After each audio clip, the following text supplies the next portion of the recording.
cryptocurrency, no? If you're into trading.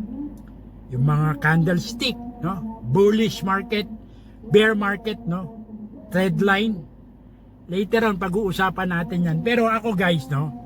Hindi ko talaga ina-encourage na ano. Kaya kagaya ng sinabi ko, no? I'm always tumataya ako sa long term, no?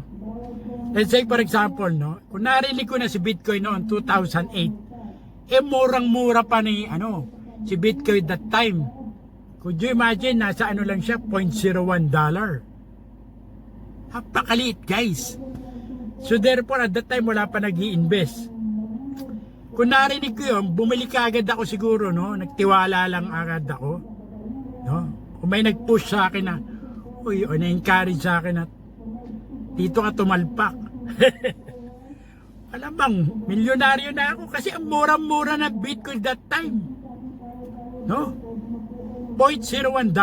Could you imagine? Or ganun lang nag-i-start yung presyohan noon ni Bitcoin.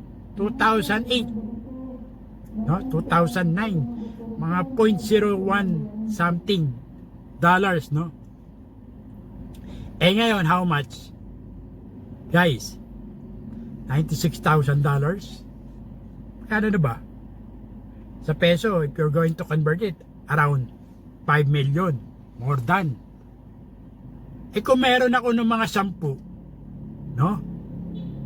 Sa presyohan ngayon ni Bitcoin, na inano ko lang, in-stack ko, nilock in ko lang siya. Big time na ako, di ba? Pagpalagay mo, meron ako 10, no? Na bumili ako that time, 2008, no? 10. Pagpalagay mo 5 million ang presyon ngayon, di meron ako 50 million guys, no? 2008, ngayon 2025 na. So that was 17 years ago. Could you imagine? No? Kung 7 years ago, narinig ko na tumalpak na ako, big time na ako ngayon.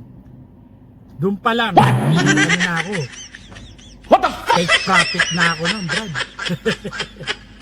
Tipi na ako nun, diba? 50 million, not bad eh. Ngayon, iiwan ko pa yung So therefore, nag-accumulate siya. That's why, nasa long term ako. Pero kung gusto mo pag-usapan ng trading later on, no? Pag-usapan natin yan. Yung mga support and resistance na yan, yung mga bullish, bearish, no? Trend line, neutral trend. Later on, di-discuss natin. Pero yung sinasabi ko guys, o yung mga candlestick expert dyan, ang candlestick guys, no, masabi ko lang, may pasok ko lang, no? Nag-start yan sa Japan.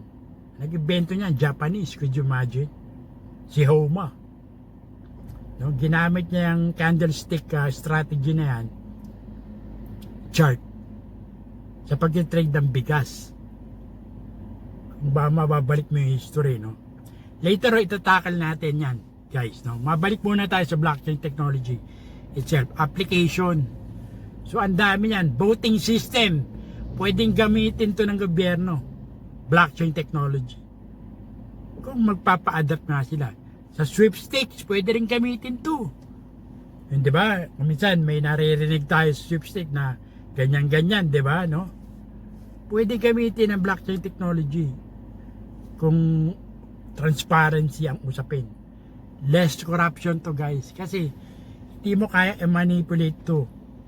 Gaya nga ng sinabi ko, yung hashing power na ito, algorithm hashing, then yung cryptography algorithm na ito, basically the security, no, itself, the encryption itself, no, is talagang well secured.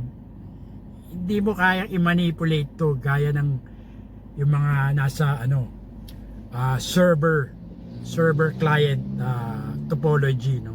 Ito kasi peer-to-peer topology, decentralized. Itong kagandahan, walang middleman, walang bangko, walang gobyerno na magko-control. User to user lang, multiple user. Guys, no, it's about time to adapt. Yun lang yung sinasabi ko. i-adapt natin to technology to.